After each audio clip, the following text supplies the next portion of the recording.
Whole You podcast listeners, it's Dr. Janine Krause from the Health Fix podcast. It's a podcast where I talk about tips, tricks, and techniques to have sharp minds, limitless energy, and fit physiques for life. Check out episode 157 of the Happy Whole You podcast, where I talk about personalized wellness for slowing down the aging process.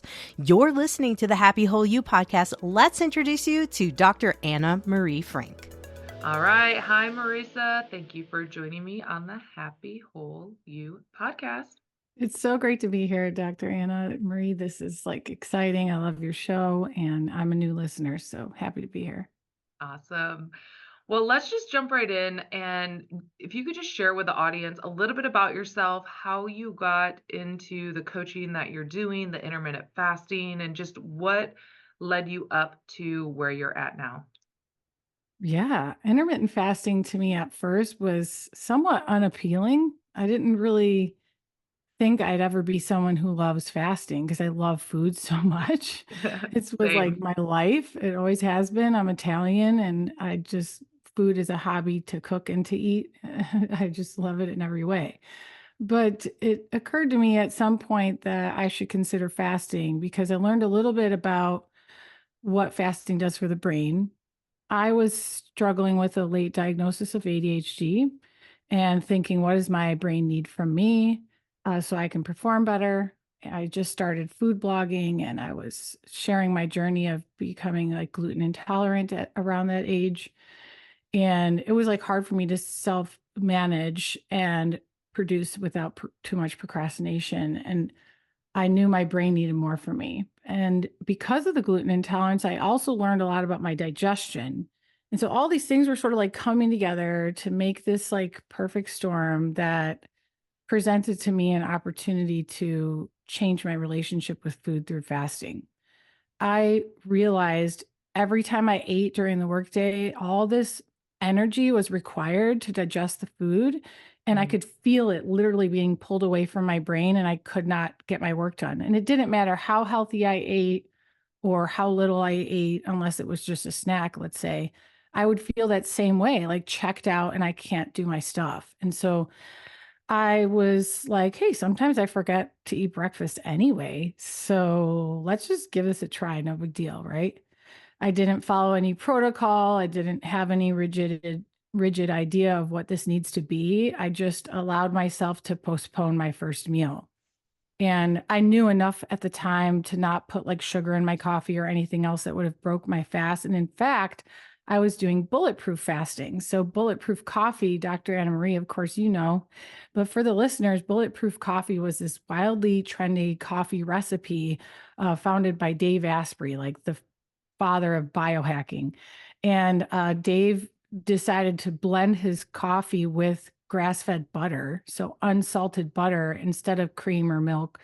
And he added MCT oil, which is a fractionated coconut oil that isolates these specific triglycerides that are really beneficial to give your brain and body ketone energy, but without storing that as fat, even though it's made from fat. And so I was blending my coffee with butter and MCT oil already every morning anyway, because I was into this stuff. I'm a primal health coach. That's the path I was on. And so it was kind of perfect because bulletproof coffee makes fasting really easy. I actually teach it that way now, still to this day. In the fasting community, they're going to tell you can't have this. You can only have black coffee, blah, blah, blah. Everybody's got all these rules. And I'm like, okay, no, because I have seen so many people, women and men alike, succeed wildly because they include bulletproof coffee. So to me, it was absolutely effortless and obvious. When I started intermittent fasting, I got a lot more done and my brain was really firing the way that I would expect it to. And so down the path, I started teaching my simple, flexible fasting approach. And people were really drawn to it at the time. This is back 2016, 2015 when I was doing it myself. And then 2018, by the time I started calling myself an intermittent fasting coach. And so in that time, I've had so many opportunities running groups through my programs and just in my life, even just after COVID, everything changed about how my body responds to fasting. I'm 41 years old now. So learning about how fasting works with my cycle, that has helped evolve my method and the way that I approach it in coaching. And so to this day, like I'm still so passionate about the topic because you'd think something as simple as just not eating would be simple and wouldn't require new books or new coaching methods. But because we're complicated people in a complicated world, it's absolutely complex and nuanced in every way, just like we are. Yeah. Oh, absolutely. So you really got into this because you were experiencing ADHD, Mhm. is what you said. And so how did once you started to go into that fasting state, and I agree, like sometimes like getting the kids ready in the morning, like I would just do the coffee and the whole bulletproof thing and then realize like, oh, it's 10:30 in the morning, 11 o'clock, I haven't ate yet. And so I was Mhm. naturally fasting as well. Um, and then I do want to point out that you said that when you would eat, even if it was healthy, you would feel tired. And I think that people forget there's a reason why it's called rest digest, where a lot Mhm. of people are just eating and you're on the run and your body's not able to relax and digest the food. And so, yeah, a lot of people, you could be eating healthy and you're having these gut issues as well. So, Mhm. once you started to get into that fast, what started to happen for your brain and your productivity? And then how long were you fasting? Like, what was your experience with playing with those? There's so many different hours, like do 12 hours, do 14, do 16, do 24, Mhm. what was that like for you? Yeah. So immediately it was apparent, like can think more clearly and get more stuff done. What shocked me is that I wasn't thinking about food. Like I thought that I was going to have to be using willpower to get a longer fast going and get more work done. But that's the beauty of fasting when you do it right. When you introduce your body to it in like a hand holding sort of way, which is the not so fast way I teach in my book, it's like you're training your body for this, but you're also training your mindset. And, there's a lot of things that come together to prepare you and your body for this to be effortless. And I always say fasting should make you feel better than you felt when you weren't fasting. And that's how you know you're doing it the right intensity for your current circumstances.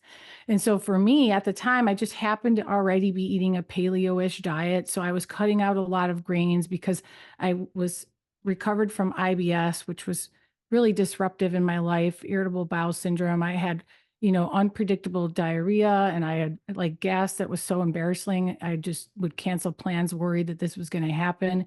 I mean, Mhm. that is really life altering stuff to go through as a young woman. And I was thinking like food's got to have something to do with it. And thank God I found like the right resources that introduced me to food intolerances way back at this time, which was 2013. And Yeah. I'm just so lucky that I found that information because trust me, I did not want to give up gluten. That just sounded crazy to me. Again, Italian, pasta, bread, focaccia, like life. So I was like, no chance. So I didn't tell anyone. I was actually like, this is bonkers. Like, no way I'm going to get rid of gluten, but I have to at least try. And immediately my IBS symptoms were resolved. And so, I don't know how long the time span was before I tried intermittent fasting, but let's say it was a couple years from then. And I was already eating like a lower carb lifestyle than most people were at that time. And it was more paleo ish, so a lot more nutrient dense. I was focusing on a variety of meats and seafood and nuts and seeds and herbs and vegetables. And so my body, I think, was just like readily prepared to experience fasting. It Mhm. came easy to me. I was easily doing 18-hour fasts on a regular basis without really timing it. It was just kind of a part of my life. Like as soon as I hit that slump during the workday, I was like, all right, I might as well just eat and take a break, like no pressure either way. It was just made sense for me. I would also notice that on days when I have a lot of stuff going on, it was so much easier to fast. Food definitely wasn't on my mind, and I was like churning out a lot of productivity. But if there was a day where there was a little like ambiguity, like what am I working on today? Or I really should clean my room, or like things that you don't really look forward to or have intrinsic motivation to do, then food starts to come on your mind again. And this is like the emotional eating piece that a lot of us women have heard about. The older we get, the more we start to see those patterns in ourselves. And so there's going to be times when fasting is effortless for you, and there's going to be times when it's actually hard. And those are key opportunities for us to learn about these patterns, because sometimes it's going to be because you didn't sleep the night before. Sometimes it's going to be because you haven't been able to have a difficult conversation with your spouse and you're holding all that in. Sometimes it's going to be because you have to do something you don't want to do. I don't want to clean my room, so I'd rather eat. Yeah. But these things matter because ultimately, depending how hard your subconscious is trying to talk you into eating and breaking the fast and how hard you're trying to resist that, it can just add more stress. And then if we add to that, you didn't get enough sleep or your period's coming up, like your body's already under a lot of stress, or you did a really tough workout that day, or you're dreading something that you have to do later that day. Like all of this can work against you. And then fasting becomes harder, or you get the opposite results with fasting. And all of a sudden you're like, why isn't the weight coming off anymore? Or why am I hungry all the time? And that's because fasting is a stressor. So we need to use it strategically and consider the context of other stressors that are in the same boat. Yeah, yeah, absolutely. And what do you find when you're working with people? So for you, it was kind of like a natural, oh, okay, I can do this. I'm already doing some of the elements of it with fasting, and it felt really good and right for you. How do you start off with a client that say, maybe they don't have a lot going on, so food is like always on the forefront of their mind, which is very, very common. How do you approach fasting with them? What do you start with? And, what do you find like some strategies that really work to help people who are literally just getting started and they don't really have, already the practices that you had in place? Yeah, this is great because no matter if someone comes to me for fasting or not, they're always kind of like, if they're ready to improve their diet so that they can feel better in a variety of ways, we're always kind of like going with this same approach. And that is based on my reset method, which inspired the book. It's free. Everybody can get the reset manual on my website. I'd be happy to share that with you in the show notes. So the reset method, reset's an acronym, RESET. And so each letter of reset is describing a phase that you're going to try to reset your metabolism, essentially. So the R is reduce your carbs. The E is eat nourishing foods. S is start with 12 hours. The next E is extend your fast. And the T is thoughtfully adapt. And what I always tell people is if they only start with the RES, just reduce your carbs, eat nourishing foods, and start with 12 hours, your life and your health is already going to make such huge improvements that I don't care whether you extend your fast or care to make this part of your lifestyle with intermittent fasting. I consider 12 hours intermittent fasting because the way we've been living culturally for so long, that 12 hours is actually quite an achievement for some Yeah. people to incorporate on a regular basis. But reduce your carbs and eat nourishing foods are probably like the most critical change for most people to make. Adults in today's world have just been looking for conveniences for too long, that it's shaped their idea of what a meal looks like. It's conditioned them to expect certain foods and crave certain foods, and we need to reset all that.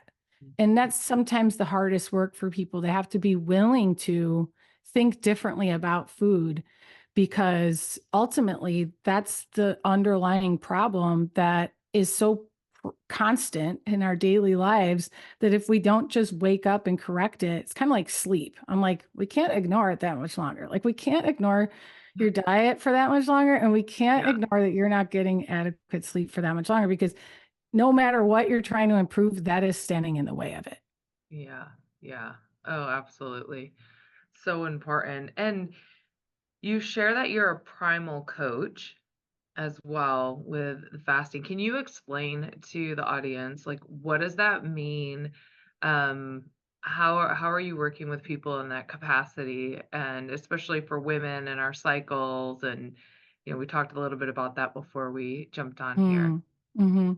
Yes. So the Primal Health Coach Institute was founded by Mark Sisson, the author of the Primal Blueprint and Keto Reset, Primal Connection, like tons of books. And he's helped millions of people to think of a more paleo type lifestyle that he calls primal. And primal and paleo both take influence from ancestral health philosophies.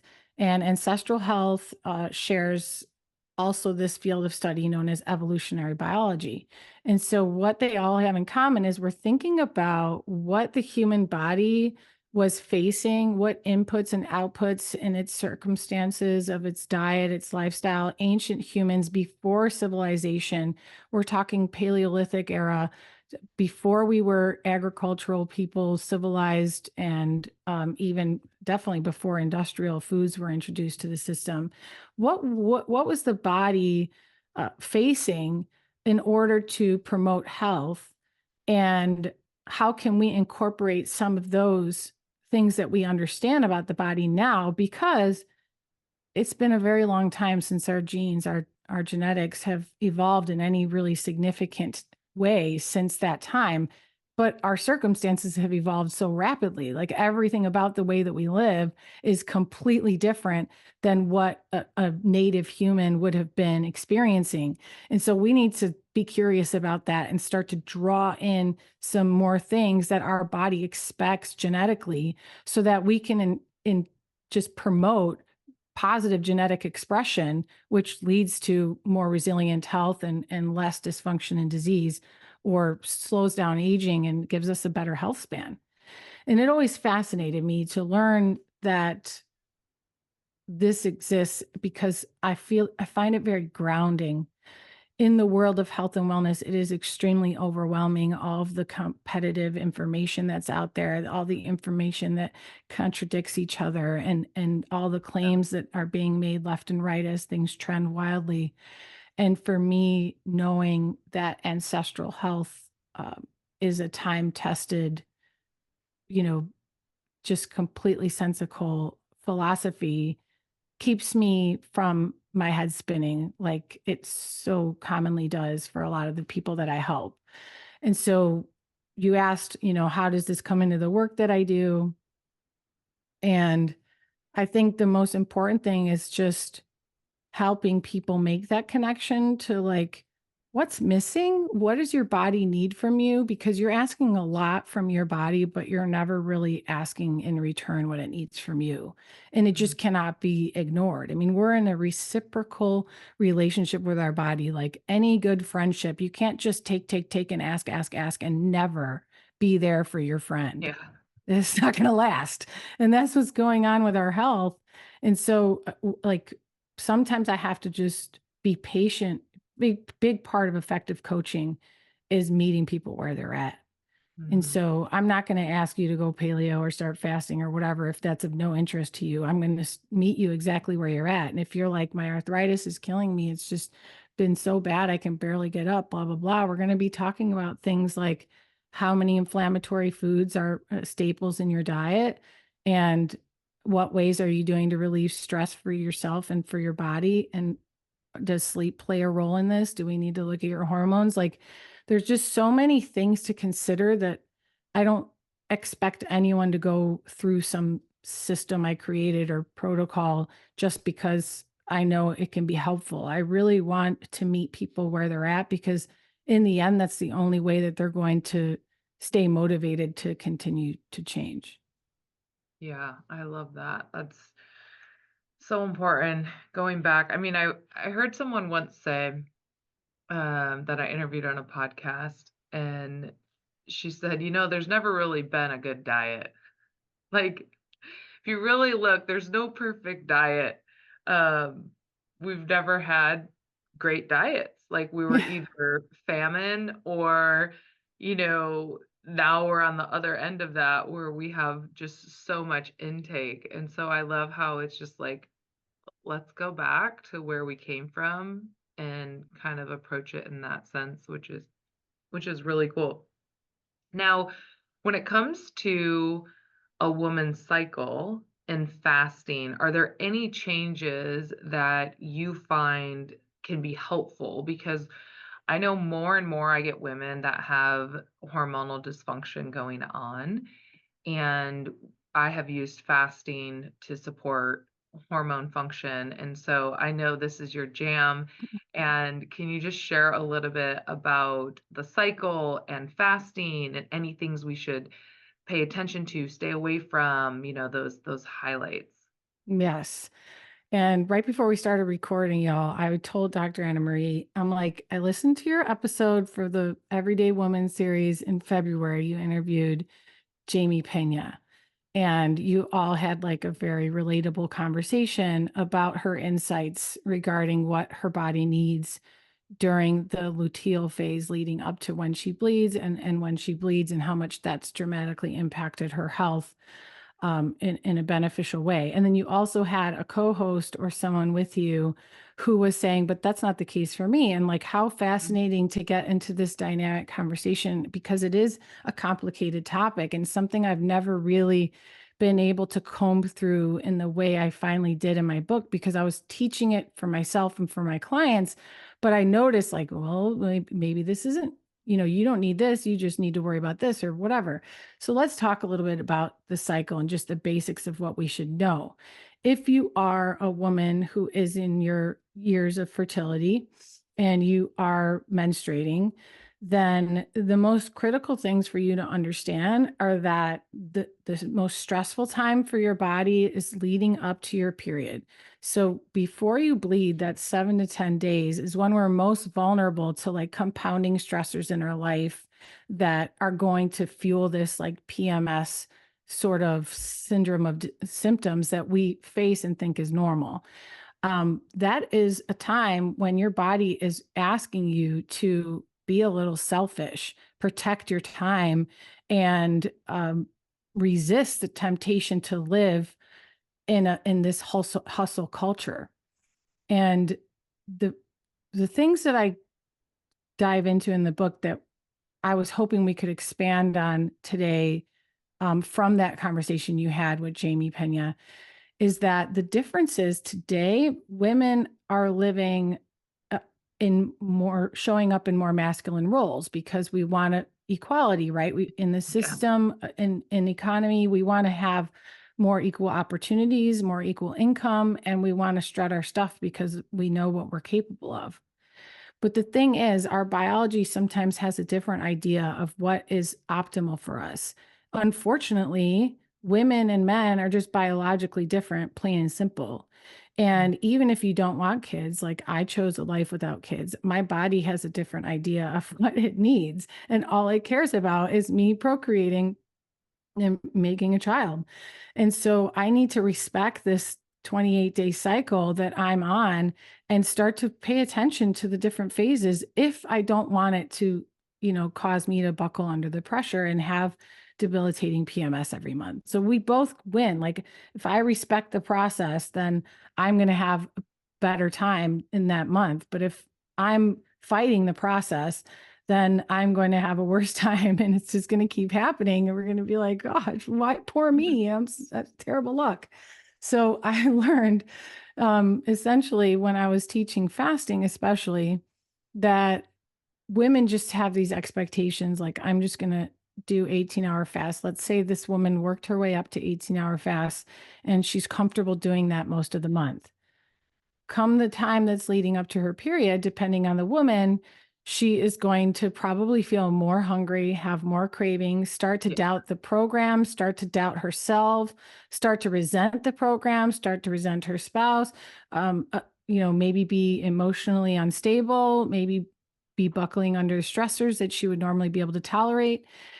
And I find this the most common in women who are under a lot of pressure or demonstrating more of those traditionally masculine roles.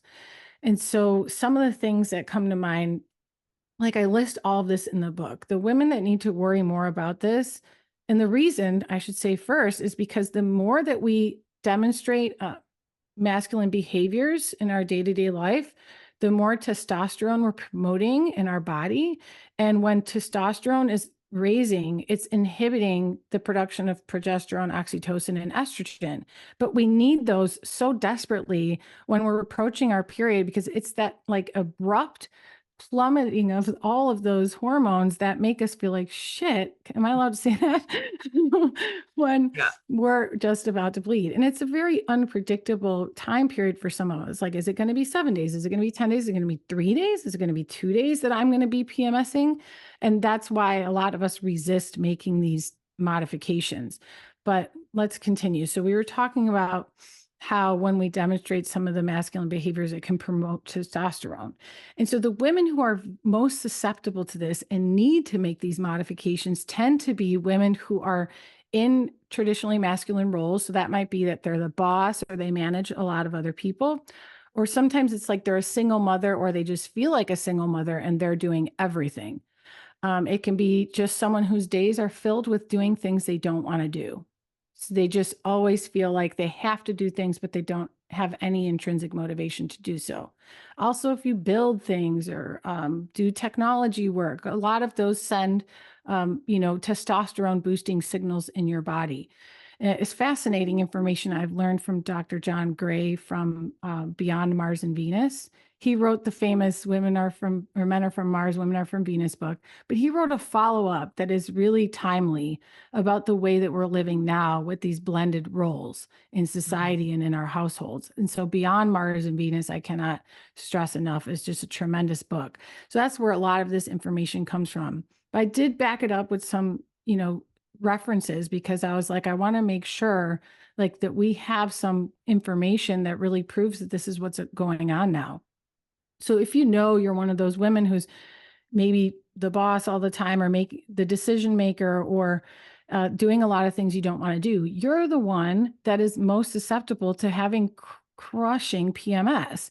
Or maybe you Yeah. don't call it PMS. Sometimes I try to not use that word because maybe you don't identify with that, but you just suddenly are like, you hate everything. You hate what you see in the mirror. You hate looking around your house. You blame everything on everybody around you. You're very critical and Yeah. you're Short fuse. resentful. Yes.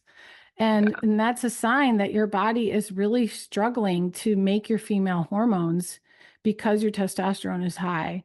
And so backing off on fasting a little bit can really help because fasting is a stressor. Backing off on your exercise, especially anything high intensity or with heavy weights that week before your period is going to help. But sometimes the number one thing to help is to cancel some obligations and give yourself some free time. Yeah. That is hard for a lot of people, but that for me has been one of the most important things. I have to, like the week before I expect my period, I have to limit my obligations and cancel some things. It's Yeah. just what works the best for me. Yeah. And I mean, it's so interesting because we do live in a culture now where it's like, we want women to be, the same as men, and we're not. Like we are so not. And it's really set this unrealistic expectation. So when women are, you know, being the boss, when women are, running businesses, running companies, you know, doing all the things, and I speak for myself when I'm saying this, um, something's got to give. And you're going to have a week to 10 days in that month where it's like, give yourself a break. And yeah, Mm-hmm. it's been something that I never used to think about. And I used to have PMS really, really bad.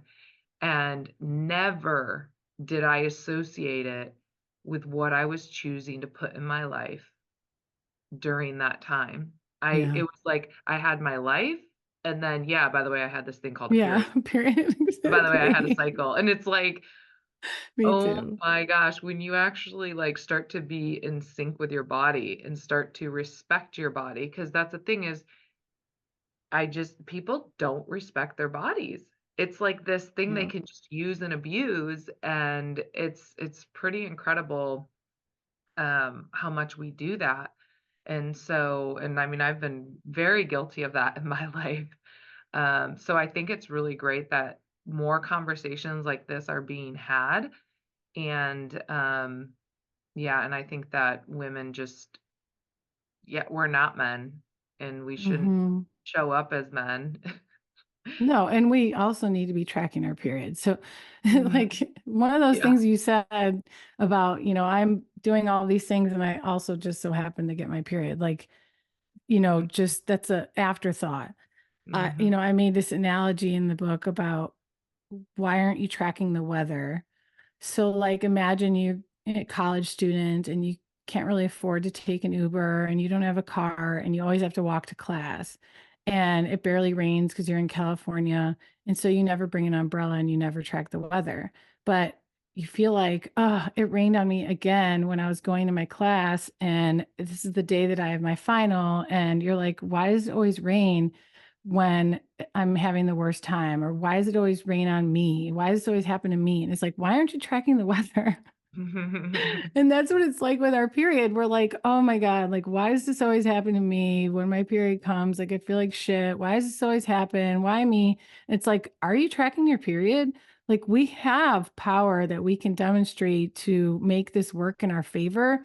I'm not saying it's easy. Listen, I've been teaching this for a long time and I still really struggle to make this change every single month because a month just flies by and you're Oh, like, it's yeah. so not fair. Like, that's what you are literally going to think every freaking month. You're going to be like, it's not fair. Like, I just got my groove back and now you're telling me I need to scale back again. And when women are on a weight loss journey and they're coming to me to do intermittent fasting for weight loss, they're like, I don't have a week to give every single month to back off of fasting and to eat slightly more carbs, but ultimately in the long run, that's what makes them succeed. If they're patient and we can do this the long way, it's going to benefit you because if you don't respect any of these changes, you're going to see earlier plateaus. You're going to see more stubborn fat that never wants to come off. And some of you might even overeat or do things that actually make you gain weight because you're just fighting against what your body is screaming at you for. So I have found in the long run, the women who are most patient, they may get to the results slower, but they know that they're getting there. And this enhanced confidence in quality of life and just feeling more fulfilled in your life as in your body as a woman is one of the most priceless things that we can achieve, because a lot of our frustrations are not only about the way that we look in our body, it's more so about that we're feeling unfulfilled in other areas or overall in our life. And we don't feel like we have a reason to explain that. But you Mhm. don't need a reason to explain it. Just know that you have the power to do something about it, to feel more fulfilled. And that is sometimes being more selfish with your time leading up to your period. That's for sure. And I love how you said to be patient because we should all be playing the long game. I mean, just in my life, the big wins that I have always been from playing the long game, whether it's finances, whether it's, getting in shape, being fit, tracking my period, making those small changes month after month after month until now I'm like, wow, I'm in a groove. And it can take 6 months. It can take a Mhm. year. It can take a year and a half. It can take 2 years. And I always think that we over project what we can do in a short period of time and we under project what we can do in a year, 5 years, in a decade. And Mhm. so I think that anyone listening, one, give yourself time, give yourself a break, like you were saying, and look at the long game because we're in such a culture of like instant gratification and go, go, go, go, go, which is the problem, Mhm.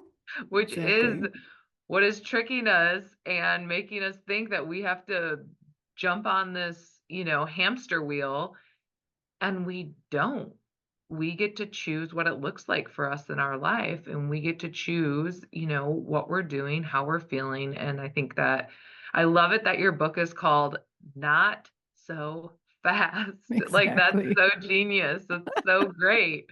Like, Thanks. let's slow down to go fast, Mhm. and yeah, that's so good. Can you share a little bit? Okay, so what made you want to write your book Not So Fast? Like, what, because as an author myself, like I know like it takes a lot to put a book together. So I want to just give you and recognize you and give you major kudos Thanks. because that is a huge, huge accomplishment and Thank you. such a gift to the world that you're putting essentially your life's work, what you've learned thus far, into probably 200, 250 pages. And now you're just gifting that to the world. So I thank you for Mhm. that.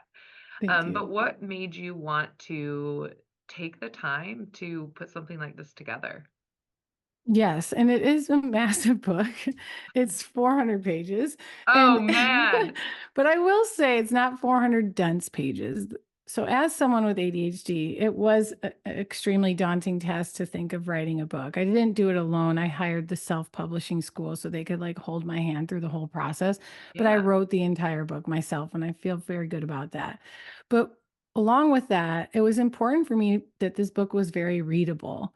A lot of times like we get overwhelmed by health information that is all new to us, that sometimes we will never continue down the path of learning and staying curious because we're like, this is not for me. Mhm. And I wanted to do my best to, first of all, talk in my normal voice, like write in my normal voice, and stay away from like too much scientific jargon. Like a lot of fasting books out there are too aggressive or too sciencey. And so I wanted this book to be not only sharing and expanding on my system, the reset method, but to help people understand like all the complexities and nuances that we need to consider as we introduce fasting or dietary changes, especially in the pursuit of fat loss. And so I double space between each paragraph. I did bulleted lists. There's like over 100 pages of bulleted lists in here because if you're going to hear me describe a bunch of symptoms or a bunch of foods you should consider, it's a lot easier to take it in if it's bulleted than it is Yeah. if it's just in a paragraph. And That's how my so, brain works too. So thank yeah. you for that. So a lot, even though it is big just to look at it first, like you can see in the 100 plus 5-star reviews, everyone's like, it's so readable. Like I couldn't put it down, or you feel like Marisa's talking to you. So I will say that. And I called it Not So Fast actually when I was like in the middle of writing it. It was supposed to be Intermittent Fasting Freedom because that was an online program that I created. I just always imagined that the book would be called that. But as I'm writing it, I'm just like, I'm always telling people to slow down, to be Mhm. patient, do the long game. And I'm like, oh my God, what about Not So Fast? Like, cause like, it just came up in something I was writing. So I'm so glad I discovered that because it really is a theme in my life and also throughout this book. Like more is not better. A lot of people think like if I want to lose weight faster, I should just exercise more, I should cut calories more, I should cut carbs more, I should fast more. And it's like, whoa, Mhm. girl, Yeah. that is going to backfire on you. And this is how. So there's a lot of things in here that are telling people like, don't jump to conclusions and don't stack on too many things at one time. What is probably like one of the most important messages that maybe other fasting books don't go into, or only the really sciencey ones do, is we're talking about hormesis. And I want my readers to really understand what hormetic stress and hormesis is. So you've heard me mention today that fasting is a stressor. Well, fasting is a type of stressor known as a hormetic stressor, or hormesis, in other words, which is like this cascade of events that happens in response to a stressor in your body where all of these beneficial adaptations are triggered. When the stress is just enough, like for the right duration and the right intensity, your body's going to respond more favorably and adapt to meet the pressure of that stress next time. So that's what we see with exercise. That's why everything starts to improve. Our muscles grow and our heart rate optimizes and our stress tolerance is increased, and so many wonderful benefits that all come from us exercising. Well, we can say the same thing pretty much about fasting and other hormetic stressors. So other hormetic stressors people might be familiar with are cold therapy and cold plunging, or cryotherapy, infrared saunas and heat saunas. Those are two different types of hormesis. Even certain foods like plant compounds that are really prized today, like turmeric, curcumin, also resveratrol, like in red wine and red grapes. those compounds, sulforaphane, you may have heard from broccoli sprouts, all these things are little plant stressors because the plant chemicals stress our body just enough to promote these beneficial responses that are innately built into the way our body functions. And so there's, plenty more, but calorie restriction is also a hormetic stressor. Ketosis or ketogenic dieting is also a hormetic stressor. So when you're combining too many of those things, you have to consider, first of all, are you getting too close to your body's personal stress threshold at this time? Mhm. Like I learned about hormesis in the shape of a bell curve. So in the book, there's this simple graph I'll describe for the listeners, where if you can imagine the shape of a bell, where on the bottom it starts to gradually go to the top of the bell and curve and then come back down. Well, if we're looking at a simple graph where to the right, as the bell is being drawn to the right, we are seeing increased hormetic stress.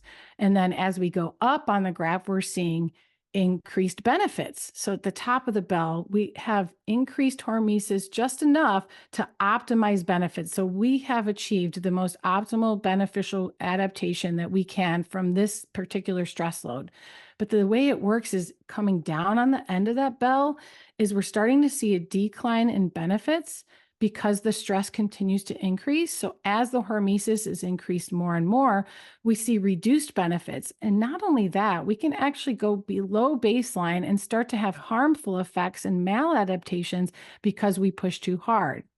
And the Mhm. simplest ways we see that is in exercise. Like if you try to all of a sudden lift 100 pounds when you haven't even lifted more than 50, you can pull a muscle or strain or hurt yourself just from trying to do that because the stress makes your body buckle under that demand. And the same thing can happen when we are fasting too much at that phase of our cycle, or when we haven't gotten enough sleep, the body's not capable of withstanding the stress. Even if it's something you normally do every day, I always run a mile. Well, that night you didn't get any sleep. And so now you're sick because you Yeah. tried to run that mile, even though you didn't sleep. Well, you caught that cold that was going around because your body was so vulnerable.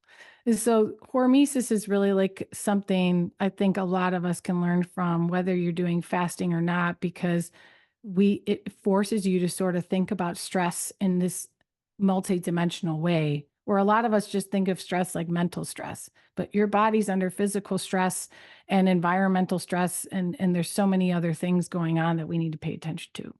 Yeah. Yeah, and I love that you described that, with that bell curve because there is a certain point where it becomes diminishing returns.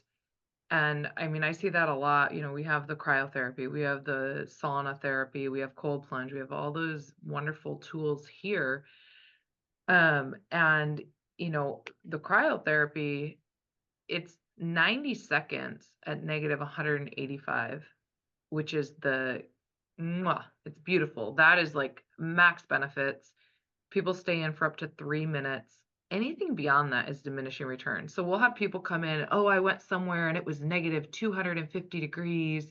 And it's gas. So it's like it goes from like negative 185 to about negative 215, 220 our machine. Like we try to really keep it in that range Mm. because it's like there's such diminishing returns. Why would we want to make it negative 250 degrees for you and have the chance of your skin burning or like, Mhm. so it's these it's this extreme where it's like a little bit of something is good, but then it's like the dose really matters. Mhm.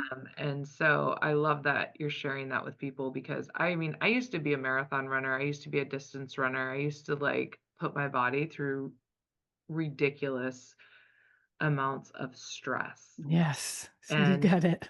I literally like work out so much less now than I ever have in my life. And my weight and I have energy. And it's like I have more energy now than when I was back running all those miles. And I was a little bit thinner, but like I just, it's incredible. Like when you wake up and start saying, okay, let's try small things over time. Let's not do anything too extreme. Listen to your cycle. work with professionals. I mean, that's the Yeah. other thing is the internet is the wild, wild west. And Yeah, you're it right, there's is. so much information out there. So if you're interested in fasting, pick up the book Not So Fast, because I think that that's so great. And I love that you have bullets, you have images.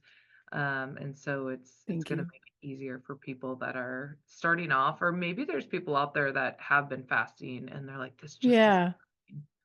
Because that happens. I get people in here that they're like, well, I've tried the keto, I've fasted, and I just feel like junk on it. And it's like, okay, well, what else is going on? Hmm. Yeah. And a lot of people feel like junk because they're forcing their body into something that it is not trained for. And so, even just if you want Right. to go keto, just going from a regular diet to going keto, you're going to get all those negative symptoms that people talk about. That's why you get keto flu or headaches, or you're starving, or you're nauseated, or whatever. You don't have to feel that way if you take your time training your body for ketosis. So, like the reduce your carbs phase in my book, people just start with under 130 grams of carbs. Like that's really easy to do. And it's Yeah. encouraging because they start feeling good and they start learning, how do I build a plate without carbs all the time being the centerpiece? And then they work to under 100 grams of carbs because now they're becoming more fat adapted and it becomes easier and they don't have any of those symptoms. And then meanwhile, they're training their body for intermittent fasting and it's comfortable. They're having bulletproof coffee. 12 hours is easy. So now they're doing 13. They're having under 100 grams of carbs. So 13 becomes easy. Then 14 becomes easy. And this can all be enjoyable. That's what it needs in order to become something you want to do as a lifestyle. It has to be rewarding. If you Yeah. think willpower is going to get you to something of a lifestyle, that is never going to Never. happen. That's not how our brain works. No, no, you're absolutely right. And one of the things that I think is really important is like people think of food all the time. Like this is something that is in the Mhm. forefront of a lot of my clients' minds, where all they're thinking about is food. And so creating a lifestyle, getting involved in activities or, really stepping into your purpose, doing things so you're not on like if you're only focused on food, that's probably because you're not living a in your purpose. That's another thing I want to throw Mm, out there. And I think that we need to encourage more and more people to really look at what their purpose is. Why are they here? What yes. are you doing every day? And how are you showing up in the world? And that is so important. And I just know from my own experience when I used to overeat and have issues with all I was thinking about was food, I wasn't living Mhm. my purpose. No, your And brain is looking for something to give it so, reward. And yeah. it makes so much sense. I mean, Dr. Anna Maria, I don't know, have you ever heard of human design before? Yes, I have. Yeah. I was thinking your audience would probably love it too. We should find someone to you can Talk about, interview about human design. yeah. Yeah, because think about like if you didn't have your passion right now and I didn't have my passion right now, like what would we be doing? Hmm. And, you know, a lot of women who have children, they've had to put their passions behind them or like just forget it. They in their mind, they're like, I just got to do That's the what thing. makes It's enough in money their for my mind. family. I know, in their mind, right. I mean, I have two children and Oh, you do? I didn't know I that. Oh, wow. That's I get amazing. that. Yeah. It is all in our minds, ladies. Like there's a certain aspect where having children is so important because it stops us from being so selfish. I will say that. Mm-hmm. But it's a beautiful balance of it, and you still get to create in your life and you still get to live your purpose. I And I know, think but women what use about the having women who kids are as an listening excuse. who never believed that and now they're like 40 or 50 and they're like they're just in doubt. Like that's not possible for me now. We're telling Right. you it is, but Yeah. I'm saying like I'm trying to sort of like empathize with them to say like we know this sounds crazy and like it might not sound like it's possible for you to live your passion or feel fulfilled, but like just let us plant the seed real quick because there is a part of you that is not being expressed that is making your soul and your body slowly start dying too soon. You know, Yeah, like and it's it's killing yeah, you. and that's why you're eating so much, like, Yeah. And literally, that's like, why you're this eating so much, right? yeah.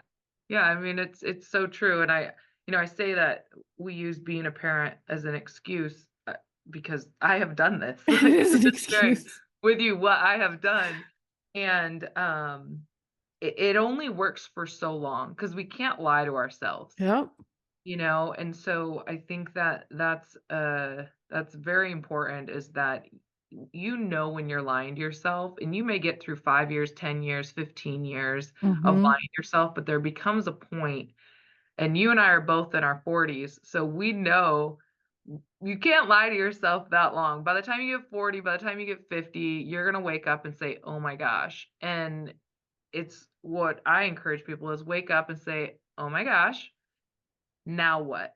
And Yep. that's where you hire a professional and you start to really work on yourself, and don't be ashamed that you were lying to yourself for so long. It's a part of your No. journey. It's a gift that you were given, and Yeah. that's why we can show up and support people in a better way when we've gone through those things. So, Yes. play the long game though, because even if you're 40, you still got No, at you least got 40 so more much years. time, so much life left. So much. Yeah. And you see that probably a lot more than I do. But how would you say some of the ways that shows up when women are not living like a fulfilling life? You said they're overeating and thinking about food all the time. And I would say depression is also a really Yeah, common depression, result. they're Hmm. anxious, they have thyroid issues, they have digestion Mm, issues. I believe disease starts in the brain first and foremost, and we are making ourselves ill by the way we think. Our thoughts impact our biochemical makeup. And so by the way we think, we're making ourselves ill, and the way we think impacts what we do. And so what we're doing is also making ourselves ill, but it's all coming from our thoughts. But yeah, like women that are not showing up, speaking their truth in their life, feeling like they're being heard.